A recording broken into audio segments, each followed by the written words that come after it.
Hello, thank you for joining me for today's webinar, Online Testing Crash Course. Over the next 20 minutes or so, I'll be walking you through an overview of our Test Builder platform and covering some of the ways that you can customize virtual paper pencil tests and quizzes. If you happen to have any questions throughout my session, please feel free to chat those into the Q&A box located at the bottom center of Zoom, and I'll be sure to reserve some time at the end to address your questions. And with that, I'll go ahead and get started. So I'm already logged in here to my Hawks Teach account. I'm here within my instructor platform on the Assignments tab. So we'll access the WebTest tool here, the third one down on the list. And first, I plan to cover just the basics of creating a web test. After that, we'll go into actually assigning, covering all of the possible settings. All right, so first thing is that if you've already created any sort of web test assignments, you'll see them under the My Web Test tab here right when you come in. Also, if you have any other web tests assigned to your course that maybe another instructor has created, those will show here as well. You can absolutely edit any of your already created web tests by clicking the paper pencil icon under the edit column. But what I'll actually do is go into creating a new web test first, as it will follow the same process as you would follow to edit a test. So we'll click Create New here.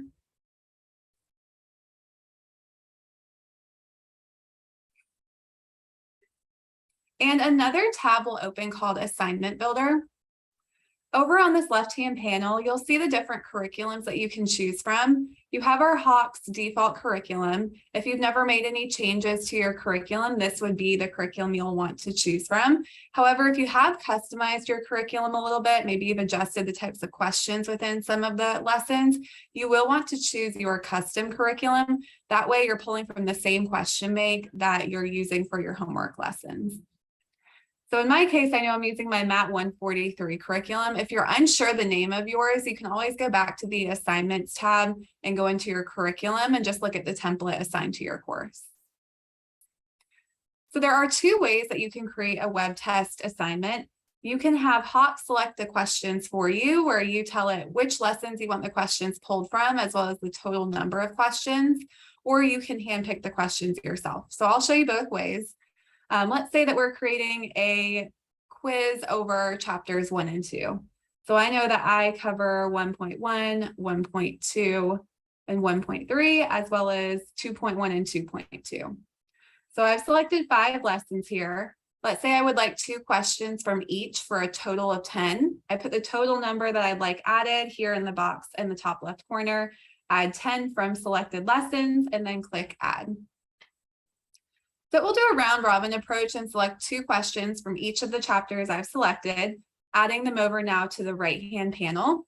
At this point, you can scroll through these question types to make sure that they are looking like what you're expecting, that they're covering the topics and objectives that you're covering in your course, that they're covering the difficulty level that you're wanting, all that good stuff. So if you're scrolling through and everything's looking good, fantastic. However, if there's anything you want to remove, click this circle with the hyphen in it. That will remove the question from your assignment. So you'll notice up here at the top, I have 10 questions. Let's say I wanted to remove this question here. Now I'm at 9 questions.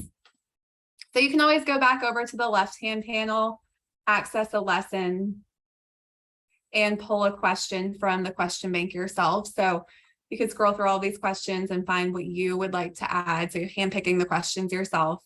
And you can add them by clicking the Add button here on the right of each question, or by selecting the check boxes here, and you can add them all in bulk at one time. All right, so if it helps when you're looking for the questions that you'd like to add, you can filter here by difficulty level or sort them in a certain order. But let's say that you have all your questions added over to this right-hand panel, meaning they're now on your assignment, and you just want to do a quick overview to make sure you're happy with the types of questions that are on there. If you click View Summary here at the top, you'll get a nice overview of how many questions you have from the corresponding lessons, as well as the difficulty level for each. This is just good to check to make sure you have a well-rounded assignment. And as I mentioned, once you're happy with the question types that you've added to your assignment, there are some other options that you can do here with your assignment before you either print it for students to take as paper pencil or assign it online through Hawks. So I'm going to go ahead and filter to just the right panel to make it easier to view. So by default, if you were to assign this assignment through Hawks, these questions would be presented to students in a different order and with different values or versions. So they get a different value or version than another student in their class. And if you allowed multiple attempts, it would be different values and versions, than each time they take it. If you ever wanted to lock the order, you can do that by clicking the lock order button here in the upper left. If you ever wanted to lock the values, you absolutely could for all of your questions or just for particular questions. So to lock the order for all questions, you could just do actions and then select all. Then you would select actions one more time and lock value. You also can lock the value on a per question basis. So let's say there were just a few questions that you wanted to make sure every student received the same version of, but everything else you wanted to be randomized. Just go through the questions, and over on the right-hand side of the question, you'll see this lock value button. When you select lock value, that's when it locks the value. If you ever wanted to filter through the different versions of the question, you can click new values here. And the values, of course, will change. And then when you found what you're looking for, you could lock the value. On a related note to searching through the different versions of a question, you can cluster questions together in Hawks. I've seen this most often used if you're wanting more control over the exact versions of a question that students may receive. So on average, for all the different Hawks titles, we have somewhere typically between 30 to 50 iterations of every type of question. So when we're looking at this question here, this is just one version, but there could be 30 to 50 that students potentially could receive. So if you ever wanted to cluster certain versions of a type of question together, you absolutely could using our clustering feature. So let's say, for example, let me go back to both panels here. Let's say that I wanted to add, let's find a good one here. Let's go into lesson 1.3. So if I wanted to add some questions from 1.3 here. Let's say this one, serial number 1. Let's say I want to be able to select from 3 different versions of this type of question and cluster them together so that students only receive one of those 3 question types or questions that I've clustered. So I've added this same serial number 3 times. So now if I look over here on my right-hand panel, they're down here at the bottom. And let's say it's asking students to round to the nearest 1,000, might say hundreds or tens. I believe these should change. Yeah, there we go. Okay, so let's say that I don't want for students to round to the thousands. I only want it to include tens or hundreds. So I can filter to my new values until I find the exact question I'm looking for, lock that value. Let's go up to this one here. I don't want thousands. So here's a good one. This is 100. And here's another one for 100. All right. So I found the values I'm looking for these 3 iterations. I'm going to select the checkboxes for all 3 of them.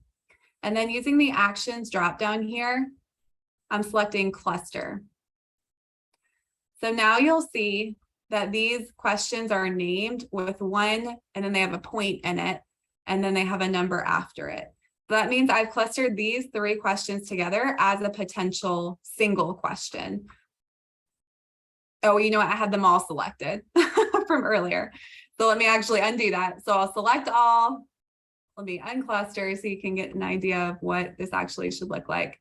Go back down, select the 3 versions of that one question that I wanted, go to actions, and then cluster. Okay, now you can see these are called 13.1, 13.2, and 13.3.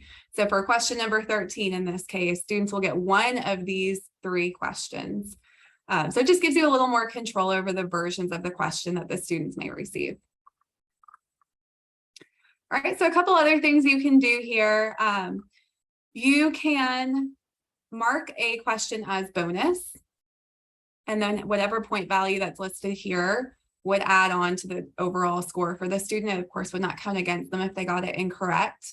And on that note, you can change the point value per step for every question. You can even add 0 point values. So you can use our question builder tool to create a custom question, maybe like an academic honesty statement or integrity statement that you list as the very first question on your assignment. Then of course you want to lock the order, so it's always the first question, but then you could set that point value to 0 points. Additionally, you can enable show work for any questions. So this would pop up with a box down below the Hawks question within the student's platform.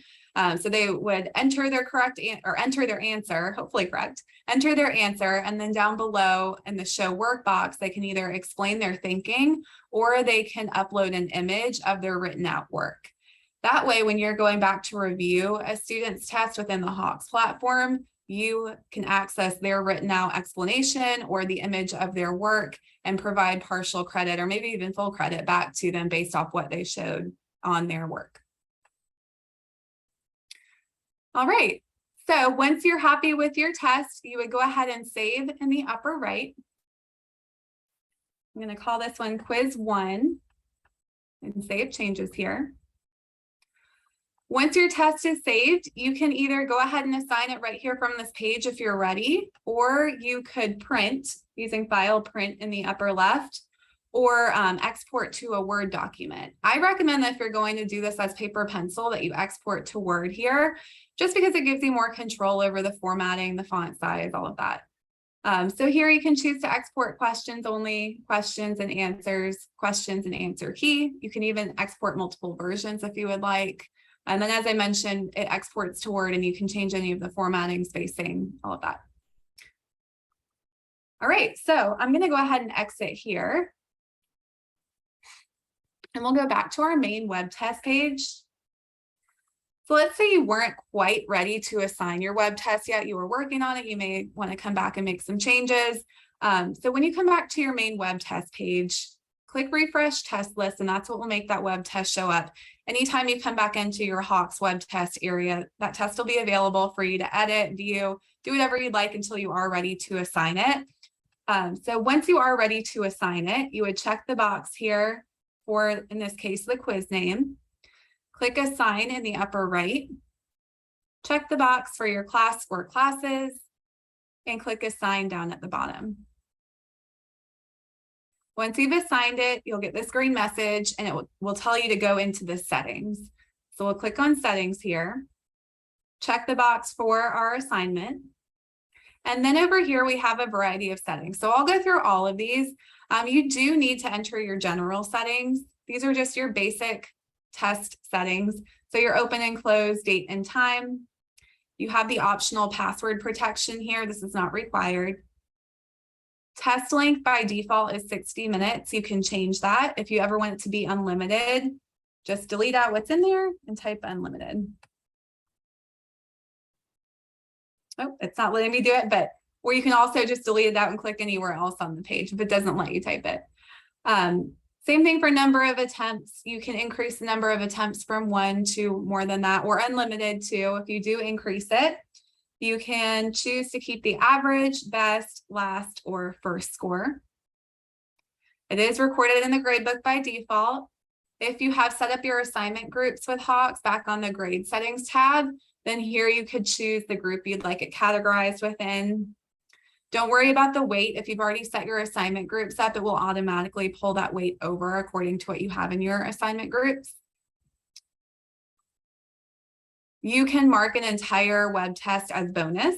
You can also allow for late submission. So by default, if that end date passes, end date and time, it's a hard cutoff date with the web test assignment. So students wouldn't be able to go in after that date unless you've reopened it for them. However, if you wanted to allow for them to do that, you would check this box here to allow for late submissions. And then you can also add a late penalty to that if you would like. By default, if you allow late submissions without a late penalty, students can go in and complete it. They'll get the full total score of whatever they received on that test. But if you wanted to take off credit for doing that late, you could either use an already existing late penalty from the drop-down menu. Maybe you already have one that you use for your lessons and you wanted to use the same one here for your test. Or you can create a new one right here from this page, where you can either do a fixed penalty, no matter how late it is, you're taking the same amount off, or a graduated penalty where you're taking off increased amounts over time. So maybe 10% for 1 day late, 20% for 2, and so on. All right, so as I mentioned, the general settings are required. I'm going to hop into the other settings here that are more just good to know, or things you might want to dig into further to consider editing. So under student settings by test, you can adjust any of those general settings on a per student basis for a single test at a time. So let's say, for example, a student needs to take a test at a different day than the rest of the class. This is where you'd want to come. You would just add the student's name, and then you can adjust the general setting, open and close date and time for them. If you find that you have a student who has accommodations of some sort, maybe a time and a half or double the time, something like that, and you know that will apply to every test, you can do that under student settings by student. You would search the student's name and it will show you every test assigned to that student, where you can make that adjustment on a per student basis rather than a per test basis. You can also set up prerequisites here so that students must complete certain assignments before the web test assignment.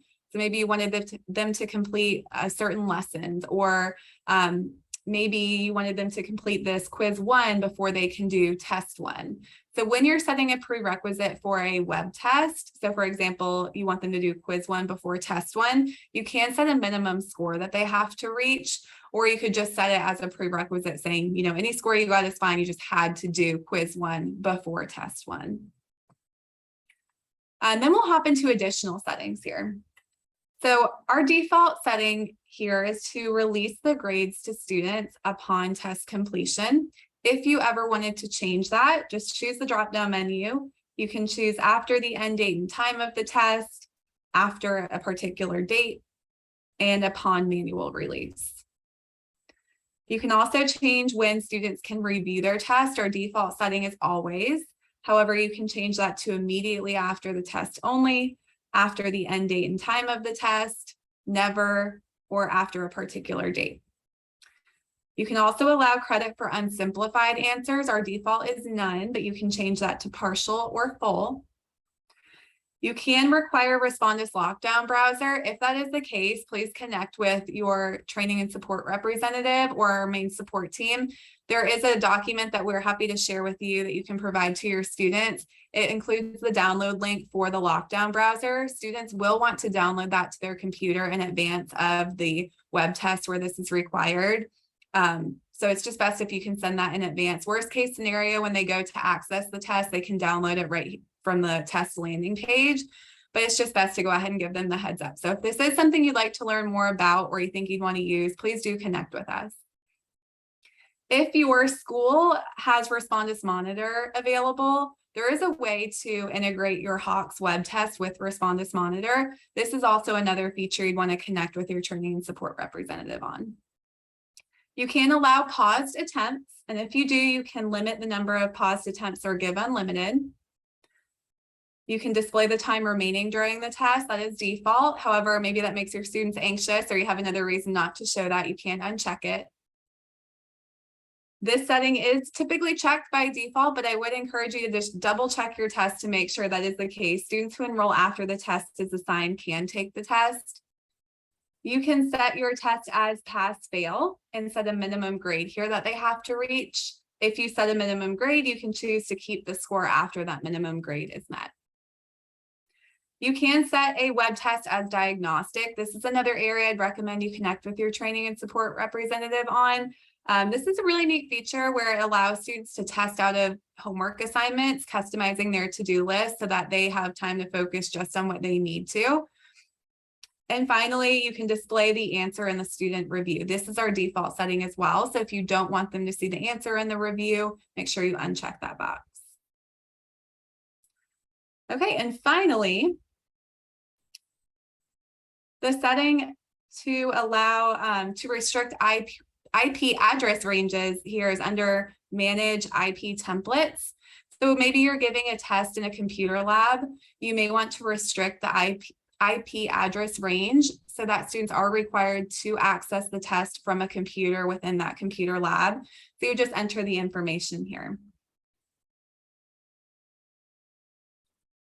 Okay. Well, I hope that was helpful information to go through as you prepare for the new term. I've reserved some time here at the end to address any questions you may have.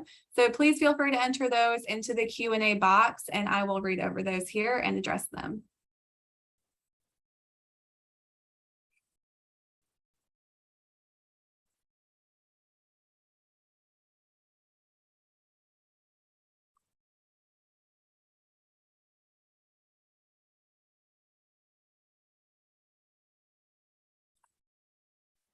All right, I'm not seeing any questions come in, so I'll give it another minute. But otherwise, thank you all for your time. I really appreciate you taking the time to meet with me. And as always, reach out to us if we can ever be of assistance.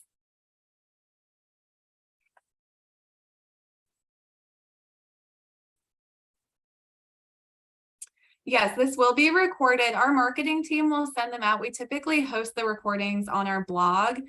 So keep an eye out there, but I will make note of your name and we'll make sure that you know how to access the recording.